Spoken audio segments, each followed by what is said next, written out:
ಉಕ್ರೇನ್ಗೆ ಪೆಟ್ರಿಯಾಟ್ interceptor ತಂತ್ರಜ್ಞಾನವನ್ನ ಒದಗಿಸುವುದಕ್ಕೆ ಮತ್ತು ಅವುಗಳನ್ನು ತಯಾರಿಸಲು ಅವಕಾಶ ನೀಡಲು ಅಮೆರಿಕ ಅಧ್ಯಕ್ಷ ಡೊನಾಲ್ಡ್ ಟ್ರಂಪ್ ನಿರಾಕರಿಸಿದ್ದಾರೆ. ಟ್ರಂಪ್ ಉಕ್ರೇನ್ನಿಂದ ಹಿಂದೆ ಸರಿದ ತಕ್ಷಣ ರಷ್ಯಾ ಉಕ್ರೇನ್ ಮೇಲೆ ತನ್ನ ಅತ್ಯಂತ ತೀವ್ರವಾದ ದಾಳಿಗಳಲ್ಲಿ ಒಂದನ್ನ ಪ್ರಾರಂಭಿಸಿದೆ. ಈ ಬಾರಿ ರಷ್ಯಾ ಉಕ್ರೇನ್ ಮೇಲೆ ಅದೆಂತ ಡೆಡ್ಲಿ ದಾಳಿ ನಡೆಸಿದೆ ಗೊತ್ತಾ? ಈ ಬಗೆಗಿನ ಕಂಪ್ಲೀಟ್ ರಿಪೋರ್ಟ್ ಇಲ್ಲಿದೆ ನೋಡಿ. ಜೆಲೆನ್ಸ್ಕಿಗೆ ಮೋಸ ಮಾಡಿದ್ರ ಟ್ರಂಪ್, 27 ಕ್ಷಿಪಣಿಗಳನ್ನ ಹಾರಿಸಿದ ಪುಟಿನ್. ವೀಕ್ಷಕರೇ, ಉಕ್ರೇನ್ಗೆ ಪೇಟ್ರಿಯಾಟ್ ಇಂಟರ್ಸೆಪ್ಟರ್ ತಂತ್ರಜ್ಞಾನವನ್ನು ಒದಗಿಸಲು ಮತ್ತು ಅವುಗಳನ್ನು ತಯಾರಿಸಲು ಅವಕಾಶ ನೀಡಲು ಅಮೆರಿಕ ಅಧ್ಯಕ್ಷ ಡೊನಾಲ್ಡ್ ಟ್ರಂಪ್ ನಿರಾಕರಿಸಿದ್ದಾರೆ. ಟ್ರಂಪ್ ಉಕ್ರೇನ್ನಿಂದ ಹಿಂದೆ ಸರಿದ ತಕ್ಷಣ ರಷ್ಯಾ ಉಕ್ರೇನ್ ಮೇಲೆ ತನ್ನ ಅತ್ಯಂತ ತೀವ್ರವಾದ ದಾಳಿಗಳಲ್ಲಿ ಒಂದನ್ನು ಪ್ರಾರಂಭ ಮಾಡಿತು. ರಷ್ಯಾ ರಾತ್ರೋರಾತ್ರಿ 27 ಬ್ಯಾಲಿಸ್ಟಿಕ್ ಕ್ಷಿಪಣಿಗಳನ್ನು ಉಡಾಯಿಸಿತು. ಆದರೆ ಉಕ್ರೇನ್ ಒಂದನ್ನು ಮಾತ್ರ ಹೊಡೆದುರುಳಿಸಲು ಸಾಧ್ಯವಾಯಿತು. ಉಳಿದ 26 ಕ್ಷಿಪಣಿಗಳು ಕೈವ್ ಸೇರಿದಂತೆ ಹಲವಾರು ನಗರಗಳಲ್ಲಿ ಭಾರಿ ವಿನಾಶವನ್ನು ಉಂಟು ಮಾಡಿತು. ಕನಿಷ್ಠ 9 ಜನ ಸಾವನ್ನಪ್ಪಿದ್ರು ಮತ್ತು 30ಕ್ಕೂ ಹೆಚ್ಚು ಜನ ಗಾಯಗೊಂಡರು.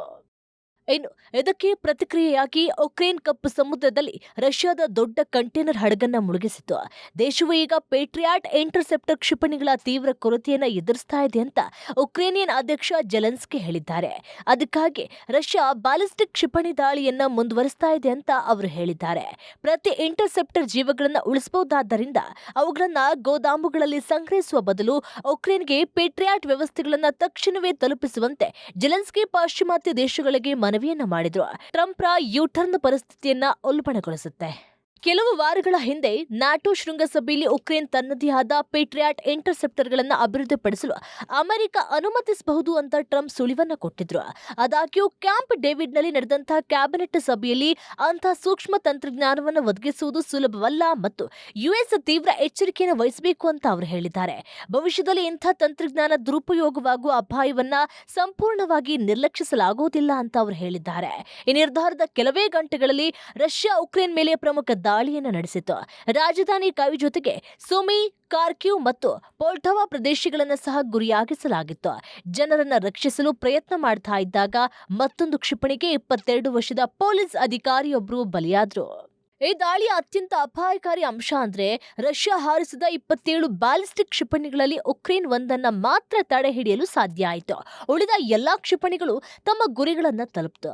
ಇದು ಉಕ್ರೇನ್ನ ವಾಯು ರಕ್ಷಣಾ ವ್ಯವಸ್ಥೆಯ ದೌರ್ಬಲ್ಯವನ್ನ ಸ್ಪಷ್ಟವಾಗಿ ತೋರಿಸುತ್ತೆ ಮತ್ತು ಪೇಟ್ರಿಯಾಟ್ ಪ್ರತಿಬಂಧಕಗಳ ಕೊರತೆಯು ಮಾರಕವೆಂದು ಸಾಬೀತಾಗ್ತಾ ಇದೆ. ರಷ್ಯಾದ ದಾಳಿಯ ಕೆಲವೇ ಗಂಟೆಗಳ ನಂತರ ಉಕ್ರೇನ್ ಕಪ್ಪು ಸಮುದ್ರದಲ್ಲಿ ಪ್ರಮುಖ ಪ್ರತಿ ದಾಳಿಯನ್ನ ಪ್ರಾರಂಭ ಮಾಡಿತು. ಉಕ್ರೇನಿಯನ್ ಪಡೆಗಳು ನಿಷೇಧಿತ ರಷ್ಯಾದ ಕಂಟೈನರ್ ಹಡಗಿನ ಯಾನಿನಾ ಅನ್ನ ಮುಳುಗಿಸಿದೆ ಅಂತ ಅಧ್ಯಕ್ಷ ಜೆಲೆನ್ಸ್ಕಿ ಹೇಳಿದ್ದಾರೆ. ಸರಿಸುಮಾರು 1,00,000 ಟನ್ ತೂಕದ ಈ ಹಡಗು ರಷ್ಯಾದ ಪೂರೈಕೆ ಸರಪಳಿ ಮತ್ತು ಯುದ್ಧ ಕಾರ್ಯಾಚರಣೆಗಳಿಗೆ ನಿರ್ಣಾಯಕ ಅಂತ ಪರಿಗಣಿಸಲಾಗಿದೆ. ರಷ್ಯಾದ ಯುದ್ಧ ತಂತ್ರವನ್ನು ಉಳಿಸಿಕೊಳ್ಳುವಂತಹ ಎಲ್ಲಾ ನೆಲೆಗಳು ಮತ್ತು ಸಂಪನ್ಮೂಲಗಳನ್ನ ಉಕ್ರೇನ್ ಈಗ ಗುರಿಯಾಗಿಸಿಕೊಂಡಿದೆ ಅಂತ ಜೆಲೆನ್ಸ್ಕಿ ಹೇಳಿದ್ದಾರೆ. ಉಕ್ರೇನ್ನಲ್ಲಿ ಅಭಿವೃದ್ಧಿಪಡಿಸಿದ ಮಧ್ಯಮ ದಾಳಿ ಶಸ್ತ್ರಾಸ್ತ್ರಗಳೊಂದಿಗೆ ದಾಳಿ ನಡೆಸಲಾಗಿದೆ ಅಂತ ಹೇಳಿದ್ದಾರೆ. ಹಡಗು ಮುಳುಗುತ್ತಿರುವುದನ್ನ ದೃಢಪಡಿಸಿದ ರಷ್ಯಾ.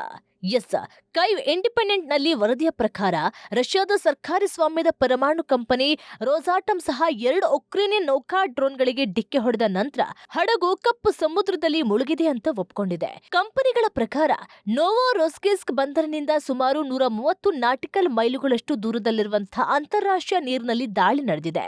ಹಡಗು ಹೆಪ್ಪುಗಟ್ಟಿದ ಆಹಾರ ಮತ್ತು ನಿರ್ಮಾಣ ಸಾಮಗ್ರಿಗಳಂತಹ ನಾಗರಿಕ ಸರಕುಗಳನ್ನು ಮಾತ್ರ ಸಾಗಿಸ್ತಾ ಇತ್ತು ಅಂತ ರಷ್ಯಾ ಹೇಳಿಕೊಂಡಿದೆ ಮತ್ತು ದಾಳಿಯನ್ನ ಕಡಲ್ಗಳ್ಳತನ ಅಂತ ಬಣ್ಣಿಸಿದೆ.